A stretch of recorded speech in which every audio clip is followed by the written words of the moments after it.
کہتے ہیں جی کہ تصوف کا خلاصہ کیا ہے؟ میرا بھائی حضرت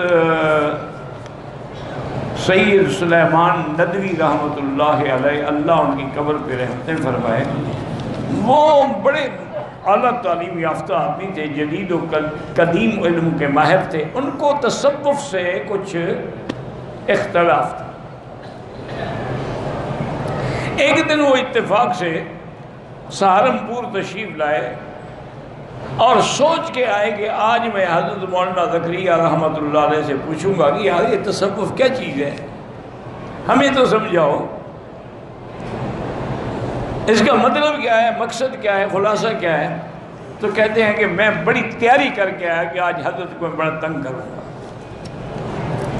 میں آیا تو میں نے دیکھا کہ حضرت کتاب لکھنے میں مشغول ہیں۔ حضرت اس وقت کتابیں لکھ رہے تھے نا، حدیث کی بدل مجہول لکھ رہے تھے، اوجد المسالک لکھ رہے تھے، لامع الدراری لکھ رہے تھے، بڑی بڑی کتابیں لکھ رہے تھے۔ تو میں نے مناسب نہیں سمجھا، میں نے کہا کہ ایک آدمی حدیث رسول میں مشغول ہے اور میں سوال کروں۔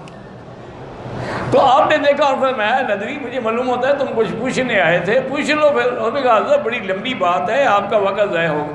انہوں نے کہا تم پوچھ لو لمبی ہے یا چھوٹی ہے۔ میں نے کہا جی تصوف کیا ہے؟ انہوں نے کہا ابتدا اس کی ہے اخلاص نیت اور انتہا ہے اخلاص عمل، یہ ہے تصوف۔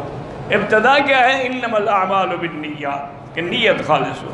انتہا کیا ہے؟ کأنک تراہ، گویا کہ تم خدا کو دیکھ رہے ہو، بس یہ اس کی انتہا ہے۔ کہتے ہیں دو لفظوں میں ہمیں حضرت نے تصوف سمجھا دیا، ہمارے دل میں وہ جو غبار تھا نا سارا دھل گیا، سمجھ آ گیا کہ تصوف بھی ایک دین کا حصہ ہے۔ بریلوی جو دیوبندیوں پہ الزام لگاتے ہیں کہ ایک عالم نے اپنے نام کا کلمہ پڑھوایا، یہ جھوٹ ہے۔ ایک آدمی نے خواب آگے سنایا تھا حضور پاک کا کہ میں نے حضرت تھانوی کو کہ حضرت میں نے خواب میں دیکھا کہ میں کلمہ پڑھنا چاہتا ہوں لیکن زبان پہ آپ کا نام آ جاتا ہے۔ تو آپ نے فرمایا بھی مبارک خواب ہے، معنی یہ ہے کہ تمہارا پیر حضور کی سنت کا متبع اور غلام ہے۔ یہ تو خواب ہے، کوئی انہوں نے نہیں کہا تھا، تم کس سے بنا لیتے ہو؟ دیوبندیوں نے کہا تھا۔ کس نے کہا تھا؟ تم خواب میں دیکھتے ہو کوئی تمہیں جوتے مارا ہے، لگتے؟ تم خواب میں دیکھو کسی لڑکی سے زنا کر رہے ہو تو تمہیں سزا ملے گی زنا کی؟ علماء پہ اعتراض کرنے کے لیے بڑی زبان ہے تمہاری۔